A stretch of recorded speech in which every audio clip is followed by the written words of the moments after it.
पूछ सकता है, पहले ही बोल रहा हूँ मैं। तो हम नया सब यूनिट फिर शुरू कर देंगे, फिर वापिस से आप बोलोगे पुराना समझाओ, फिर नहीं समझा पाऊंगा मैं। तो ये हमारा फोर्थ सब यूनिट है, जो कि डील करेगा किसके साथ, आपके कैपेसिटर के साथ। कोई भी कंडक्टर हो, कोई भी कंडक्टर हो, उसके पास एक कैपेसिटी होती है क्या करने की, चार्ज स्टोर करने की।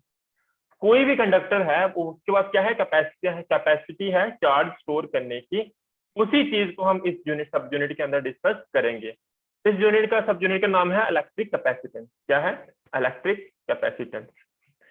उन सभी बातों को डिस्कस करने से पहले आपको कुछ बातें पता होनी चाहिए, जो कि हमने पहले भी डिस्कस की है, एक बार मैं वापस से यहाँ पे बताऊंगा। ओके, पहली बात, inside a conductor electric field is zero. Conductor के अंदर हमेशा इलेक्ट्रिक फील्ड क्या होती है आपकी, जीरो होती है। क्यों जीरो होती है अभी बता देता हूं मैं, ठीक है। इसको प्रूफ वायदा भी आपको ऐसे जनरली आपको पता होना चाहिए, फिर भी आपको मैं यहाँ पे प्रूफ करके भी बता देता हूँ कैसे। ओके, देखिए, मान लीजिए आपके पास एक कंडक्टर है, दो कंडक्टर्स हैं। ये देखिए, एक ये कंडक्टर है, ये दूसरा कंडक्टर है। ओके, इस कंडक्टर के ऊपर कैसा चार्ज है, पॉजिटिव, और इस कंडक्टर के ऊपर चार्ज कैसा है, नेगेटिव। ओके, अब मैं क्या करता हूं, यहाँ पे भी ये अगर आपका एक कंडक्टर है, एक तरफ पॉजिटिव चार्ज है, एक तरफ नेगेटिव चार्ज है, इसके कारण क्या बनेगी आपकी इलेक्ट्रिक फील्ड इंटेंसिटी बनेगी। कहां से होती है वो, हमेशा पॉजिटिव टू नेगेटिव होती है, इस तरफ होगी, कोई प्रॉब्लम नहीं है। ऐसे करके ना इलेक्ट्रिक फील्ड इंटेंसिटी होगी। ओके, अब देखिए, मैं इसके बीच में क्या रख रहा हूं, मैं इसके बीच में रख रहा हूं एक कंडक्टर।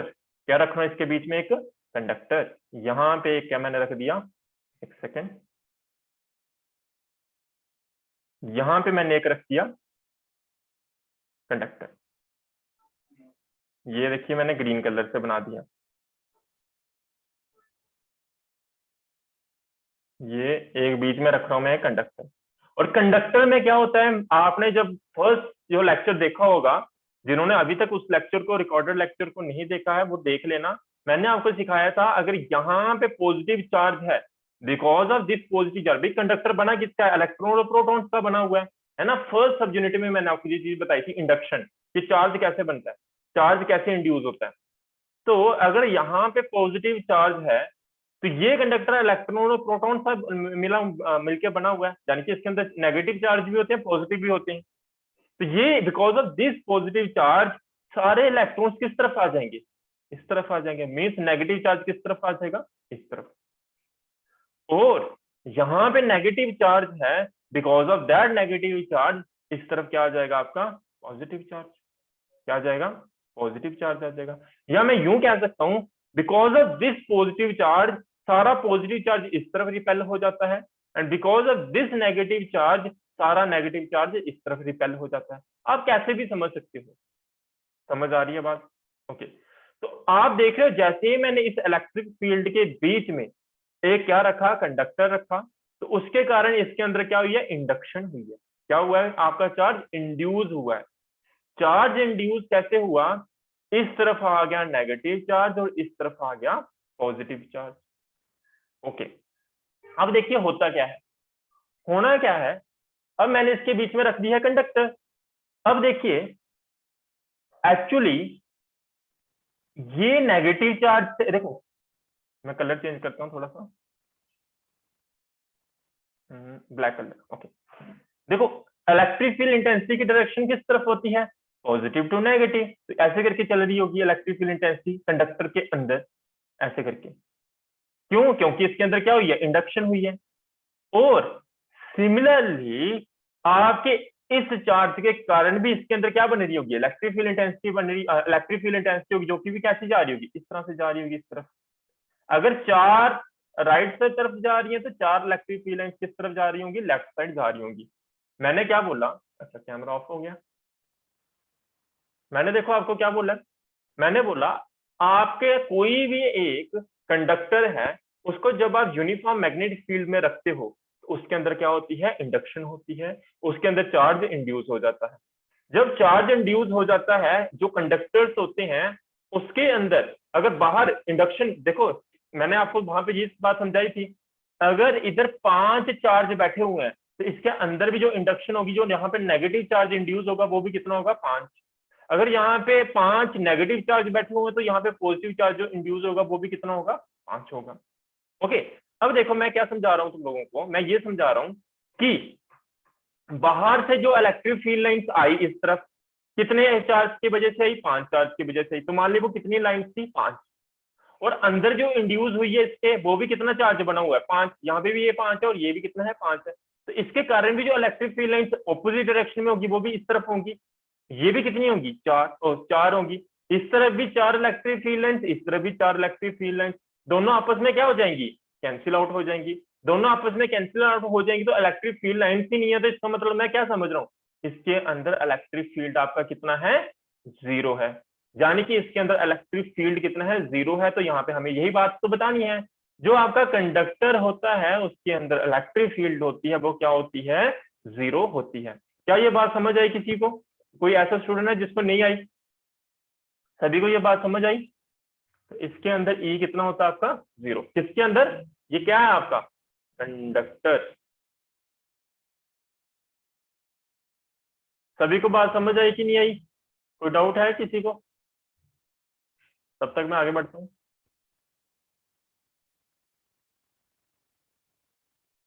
आवाज तो आ रही है ना मेरी तुम लोगों को? नेक्स्ट देखो,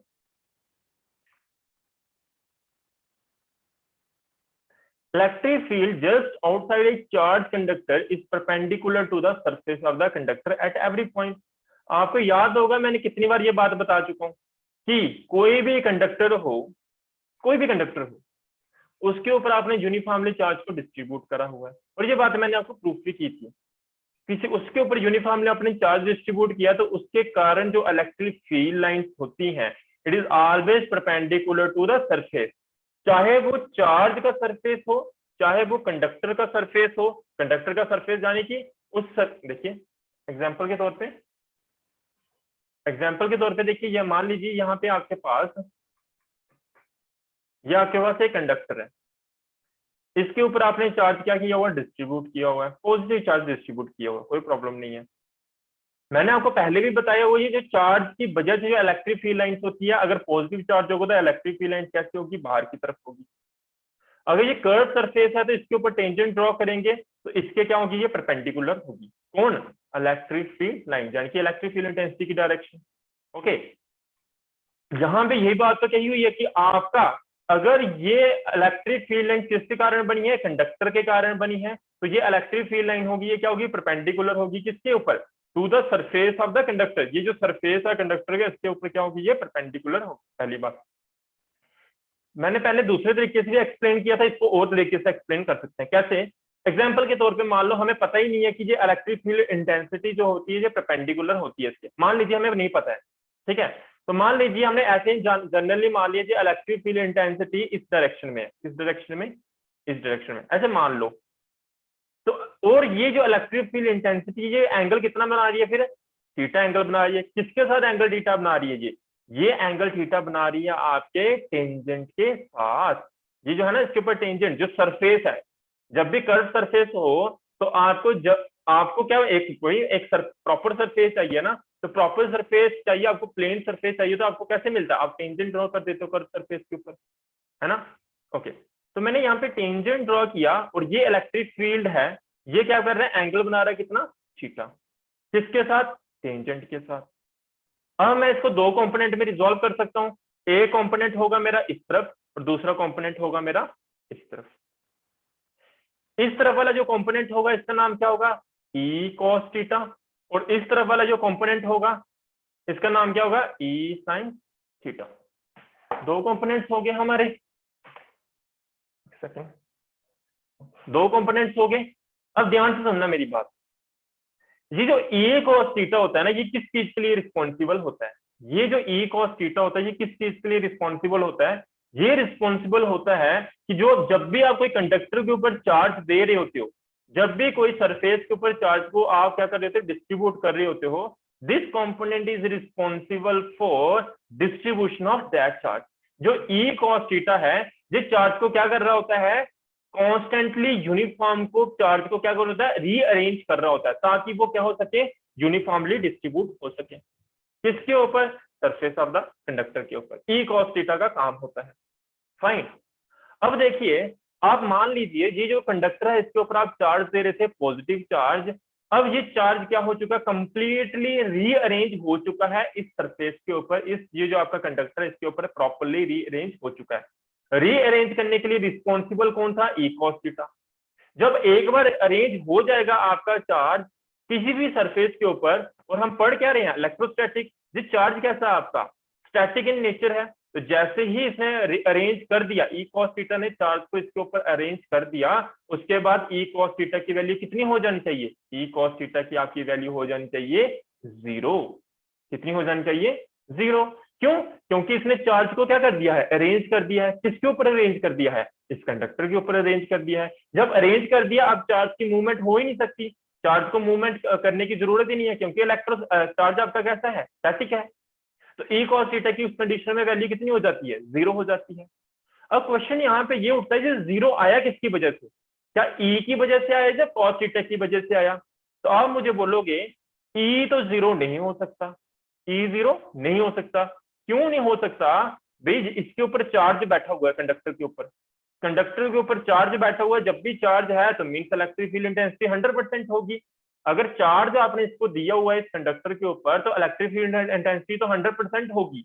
इलेक्ट्रिक फील्ड इंटेंसिटी होगी तो ई आपका 0 नहीं हो सकता, इसलिए मैंने क्या लिख दिया, E is not equal to 0।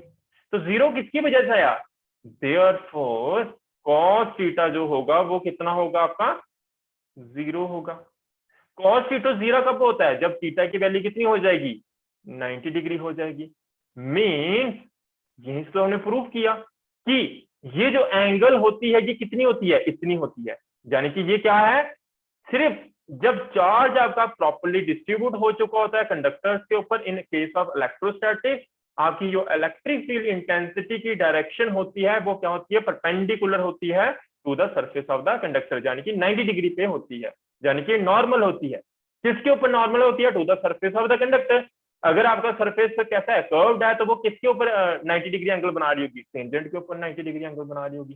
क्या ये बात समझ आ गई सभी को, सारी कहानी। जिसको नहीं समझ आई इसको एक बार यस वापस सर। रिपीट करके देखना, ठीक है। क्योंकि बाय द वे जिसको नहीं भी आई है कोई प्रॉब्लम नहीं है ना। मैंने कुछ ज्यादा ही डेप्थ में समझा दिया, सारे रीजन दे दिया, बुक भी पढ़ोगे तो ये पता ही नहीं चलेगा ई कॉस थीटा कहाँ से लिख दिया उन्होंने। तो मैंने सारे रीजन आपको बता दिए। तो जिसको नहीं आई होगी एक बार वापस बाद में देख लेना इस लेक्चर को, मैं रिकॉर्डेड आपके लिए डाल दूंगा। Third property, electro. आपको याद क्या रखना है, ये बात ध्यान में रखनी है, आपको ये पता होना चाहिए कंडक्टर के इनसाइड, अंदर कोई भी कंडक्टर होगा उसके अंदर इलेक्ट्रिक फील्ड क्या होता है, 0। दूसरी बात आपको क्या याद रखनी है, ये तो मैं काफी टाइम से, जब से ये आपका ये चैप्टर शुरू हुआ तब से बताता आ रहा हूँ, इलेक्ट्रिक फील्ड आपका जो होता है it is always perpendicular to the surface of the conductor. आज मैंने यहाँ पे देखो प्रूफ किया अच्छे से किया, कैसे कैसे ये सारे कंपोनेंट्स बने वो भी बता दिए। थर्ड देखते हैं, electric potential is constant throughout the volume of the conductor and has the same value as on its surface। क्या कह रहा है, अभी अभी हमने एक चीज पढ़ी, वो क्या पढ़ी कि आपका electric field intensity first property में आपकी जो इलेक्ट्रिक फील्ड होती है कंडक्टर के अंदर वो क्या होती है, 0 होती है। दूसरी हम क्या देखने लगे यहाँ पे, दूसरा हमें ये देखने को मिला, कोई भी कंडक्टर है ना, कोई भी एबीसी कंडक्टर है, इसके अंदर एक बात तो पता चल चुकी है हमें, इलेक्ट्रिक फील्ड क्या है, 0। दूसरी बात मैंने अभी जस्ट आपको क्या बताया कि इलेक्ट्रिक पोटेंशियल 0 नहीं, उसके अंदर क्या होता है, हमेशा कांस्टेंट होता है। ये प्रॉपर्टी ध्यान में रखना, इनको हमें यूज करना है, बैंडिग्राफ जनरेटर भी पढ़ेंगे तो उसके अंदर भी इनको यूज करना होता है आपको फिर। तो इलेक्ट्रिक पोटेंशियल आपका क्या होता है, 0 होता है कोई भी कंडक्टर के अंदर। क्यों 0 होता है हमें बता दो, भाई सिंपल सी बात है, देखिए कैसे। देखो आपका ई तो 0 है, ये तो सभी को कंफर्म हो चुका है, कोई प्रॉब्लम नहीं है। दूसरी बात मैंने ये ई क्यों 0 है ये बात तो मैंने समझा दी। दूसरी बात मैं आपको कह रहा हूँ, जो पोटेंशियल होता है आपका कोई भी कंडक्टर के अंदर है वो भी क्या होता है, 0 होता है। कैसे 0 होता है भाई, आपका इलेक्ट्रिक फील्ड यहाँ पे भी 10 है, यहाँ पे भी 10 है, यानी कि इलेक्ट्रिक फील्ड आपका चेंज ही नहीं हो रहा, ई आपका क्या नहीं हो रहा है, इलेक्ट्रिक फील्ड देखो, पोटेंशियल का मतलब, पोटेंशियल वर्ड यूज करना था, इलेक्ट्रिक फील्ड बोल दिया। विथ पोटेंशियल मतलब कांस्टेंट होने का मतलब क्या, यहाँ पे अगर 10 है तो यहाँ पे भी 10 होगा, यहाँ पे भी 10 होगा, यहाँ पे भी 10 होगा, यहाँ पे भी 10 होगा, यहाँ पे भी 10 होगा।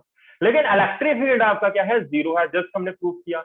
हमें एक फॉर्मूला पता है, क्या फॉर्मूला पता है, देखिए, E इक्वल्स टू, याद आएगा, पोटेंशियल ग्रेडियंट पढ़ाया था ना मैंने, E equals to minus dV upon dl।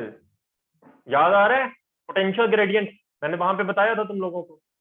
तो लेकिन हमें एक बात अभी जस्ट फर्स्ट प्रॉपर्टी में पड़ी, E आपका कोई भी कंडक्टर के अंदर क्या होता है, 0 होता है, यानी कि माइनस dV अपॉन dl क्या हो जाएगा, 0 हो जाएगा। ये dV अपॉन dl 0 कब हुआ होगा, तब हुआ होगा, क्यों क्यों, क्या कंडीशन होती है, ये आपका 0, कोई भी चीज की डिफरेंशिएशन, कोई भी चीज हो उसकी जो डिफरेंशिएशन 0 कब होती है, जहां तो ये जो वैल्यू जिसको मैं रेड कलर से हाईलाइट करने लगा, ये वैल्यू जहां तो 0 हो, जहां क्या हो, कांस्टेंट हो। अब यहाँ पे तो चार्ज इसके ऊपर प्रेजेंट है, अभी चार्ज प्रेजेंट है, इसका मतलब पोटेंशियल तो 0 नहीं होगा, तो इसका मतलब V वैल्यू आपकी क्या रही होगी, कांस्टेंट रही होगी। कोई भी कांस्टेंट की जब आप डिफरेंशिएशन करते हो, कांस्टेंट की डिफरेंशिएशन मैंने 11th में बताया, वो आपको पता भी होना चाहिए। कांस्टेंट की जब भी डिफरेंशिएशन करनी हो तो हमें क्या मिलता है, 0 मिलता है। Therefore V will be equals to constant, कहां पे, इनसाइड द कंडक्टर, कंडक्टर के अंदर। आपका इलेक्ट्रिक पोटेंशियल जो होता है, बी बता ना इलेक्ट्रिक पोटेंशियल, एल क्या, आपका डिस्टेंस जो आप डिस्प्लेस कर रहे हो, एक चार्ज को यहां से, एक सेकेंड, एक चार्ज को आप यहां से यहां तक लेके जा रहे हो, तो डिस्प्लेसमेंट हुई ना, कितनी डिस्प्लेसमेंट हुई, मान लीजिए डीएल। वी क्या है, इलेक्ट्रिक पोटेंशियल, ई क्या था, इलेक्ट्रिक फील्ड इंटेंसिटी। तो यहां से हमें पता चला कि आपका वी क्या होता है, कांस्टेंट होता है, कहां पे, inside the conductor, very important, inside the conductor. Okay, next बढ़ते हैं। Surface charge density is different at different point. Surface charge density होती है, वो क्या होती है, अलग अलग होती है, अलग अलग पॉइंट्स के ऊपर। ये बहुत इंपॉर्टेंट है, इसको भी हम वैन डी ग्राफ जनरेटर में ये टॉपिक हम यूज करते हैं, इस कॉन्सेप्ट को। कहना क्या चाहता है ये कह रहा है, मान लीजिए आपके पास इस तरह से कोई कंडक्टर है, ऐसा करके, फाइन, इसके ऊपर आपने चार्ज को डिस्ट्रीब्यूट कर दिया, ये लीजिए चार्ज डिस्ट्रीब्यूट कर दिया मैंने, पॉजिटिव चार्ज, इस तरह से। अब देखिए कहता क्या है, ये कहता है कि सरफेस चार्ज डेंसिटी क्या होती है, अलग होती है अलग अलग पॉइंट्स के ऊपर। At a point where the radius of the curvature of the surface is small, area क्या होगा, स्मॉल होगा, therefore the surface charge density will be higher and vice versa. नहीं समझ आई, देखिए क्या कहा मैंने, आप इस सरफेस को देखो और इस सरफेस को देखो, चार्ज तो कैसा डिस्ट्रीब्यूट होना है, यूनिफॉर्मली। मान लीजिए इस सरफेस की बात कर रहा हूँ, इस सरफेस की बात कर रहा हूँ, चार्ज तो यूनिफॉर्मली डिस्ट्रीब्यूट होना है, मान लीजिए चार्ज कितना है, क्यू। लेकिन इस सरफेस को देखो, यहाँ पे इसका एरिया कम है और यहाँ पे एरिया क्या है, ज्यादा। सरफेस चार्ज डेंसिटी का फॉर्मूला क्या होता है, सिग्मा अपन एरिया होता है, बात समझ आ रही होगी। तो इस केस में आपका एरिया कम है, एरिया कम होगा तो सरफेस चार्ज डेंसिटी क्या होगी, ज्यादा होगी। किस केस में, इस केस में जिसको मैंने रेड मार्क किया। लेकिन इसको देखो, यहाँ पे एरिया क्या है, ज्यादा है, सरफेस क्यू तो उतना ही रहेगा क्योंकि यूनिफॉर्मली डिस्ट्रीब्यूटेड है। तो एरिया इस केस में क्या हो चुका है, ज्यादा। अगर एरिया ज्यादा हो चुका है तो क्या सरफेस चार्ज डेंसिटी कम नहीं हो जाएगी, तो सरफेस चार्ज डेंसिटी क्या हो जाएगी, कम। यही तो वो कह रहा है, सरफेस चार्ज डेंसिटी होती है वो क्या होती है, डिफरेंट होती है डिफरेंट पॉइंट्स के ऊपर, जैसे यहाँ पे लिखा भी हुआ है, at a point where the radius of the curvature of the surface is small. यहाँ पे radius of the curvature of the surface क्या होगा, कम होगा, वहां पे एरिया भी क्या होगा, कम होगा। अगर एरिया कम होगा तो सरफेस चार्ज डेंसिटी भी कम होगी। यही तो मैंने फॉर्मूले में यही तो समझाया, मैंने क्या समझाया, यही तो समझा रहा था कि एरिया कम, सरफेस चार्ज डेंसिटी ज्यादा, एरिया ज्यादा तो सरफेस चार्ज डेंसिटी क्या, कम। बात समझ आई होगी, किसी को कोई डाउट है इसमें, तब तक आगे बढ़ते हैं। नेक्स्ट है इलेक्ट्रोस्टैटिक शील्डिंग, है ना। आपने देखा होगा जब भी लाइटनिंग होती है, आपको एडवाइस किया जाता है कि आप गाड़ी में हो तो गाड़ी में बैठे रहो, है ना। भले ही वो किसकी बनी हुई है, लोहे की बनी हुई है ना, कंडक्टर्स की बनी हुई है, तब भी आपको कहते हैं आप उसमें गाड़ी में बैठे हो तो गाड़ी में बैठे रहो। क्यों, because it act as a electrostatic shielding. Conductor जो होता है वो इलेक्ट्रोस्टैटिक शील्डिंग का काम करता है। कैसे करता है भाई, अभी तो बता के आया मैं क्या बता के आया हूं जस्ट अभी। मैंने कहा कोई भी कंडक्टर है उसके अंदर जो होती है इलेक्ट्रिक फील्ड क्या होती है, जीरो होती है। तो भाई जो आपकी लाइटनिंग हो रही होती है, लाइटनिंग अगर मुझे मौका मिला किसी दिन तो मैं लाइटनिंग के बारे में भी बताऊंगा कैसे होती है। फिर भी इलेक्ट्रोस्टैटिक शील्डिंग काम कैसे करती है भाई, आपका कोई भी कंडक्टर है उसके अंदर इलेक्ट्रिक फील्ड तो जा ही नहीं सकती। इलेक्ट्रिक फील्ड नहीं जा सकती तो मीन चार्ज नहीं जा रहा उसके अंदर। चार्ज तो सारा सारा मैंने पहले ही बताया हुआ, चार्ज हमेशा सरफेस के ऊपर रिसाइड करता है। अगर कोई भी हॉलो कंडक्टर है तो उसको आप चार्ज दोगे तो सारा सारा चार्ज कहाँ पे होगा, सरफेस पे होगा, अंदर नहीं जाएगा। कहाँ पे रहेगा, सरफेस पे रहेगा।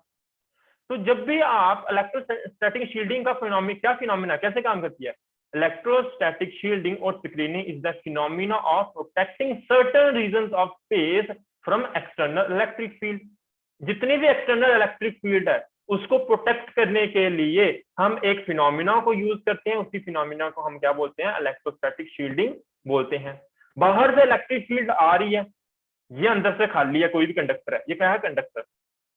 बाहर से इलेक्ट्रिक फील्ड आई तो हमने स्टार्टिंग में ही प्रूव किया कंडक्टर के अंदर तो इलेक्ट्रिक फील्ड जीरो रहेगी, कंडक्टर के अंदर इलेक्ट्रिक फील्ड बनेगी नहीं।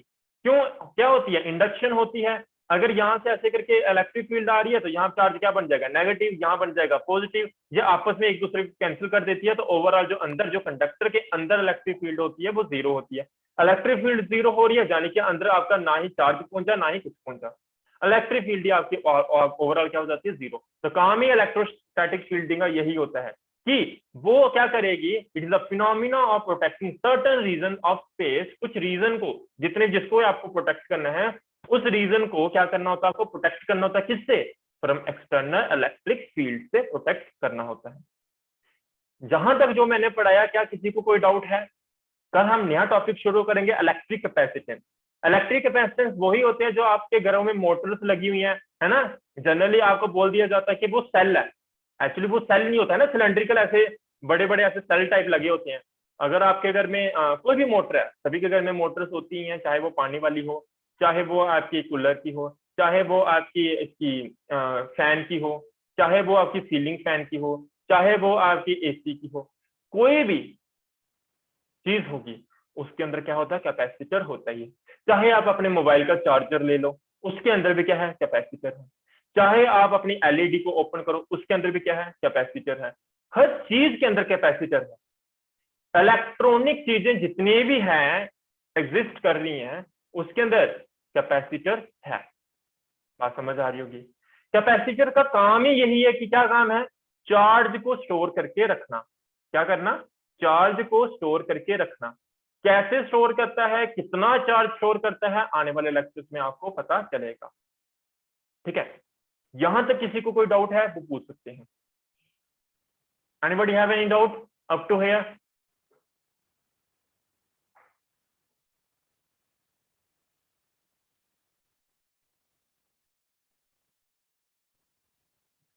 किसी को कोई डाउट नहीं है?